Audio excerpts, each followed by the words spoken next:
Welcome to the Learning Pines YouTube. We hope this video helps. In this video, I will show how to buy BNB on Trust Wallet using Usdt. Open Trust Wallet and confirm you have Usdt and some BNB for fees. Switch to the D-Apps or Swap tab, connect your wallet, and choose Usdt to BNB. Set slippage and confirm the estimated BNB amount. Always double-check the recipient address and gas fee before approving any transaction on the blockchain. Start by selecting Usdt as the source token and BNB as the destination token in Trust Wallet swap area. Enter the Usdt amount you want to convert and watch the estimated BNB appear. If the network is busy, increase slippage slightly to avoid failed transactions. Confirm gas fee and tap swap, then approve the transaction with your wallet.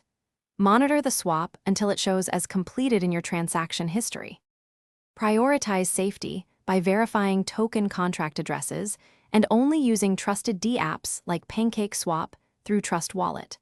Perform a small test swap first to confirm the process and fees.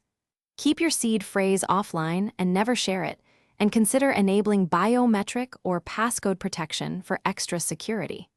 Regularly review transaction details before approving, and be cautious of phishing links or suspicious swap routes that promise unrealistic returns. Thanks for watching. Consider subscribing if we helped you.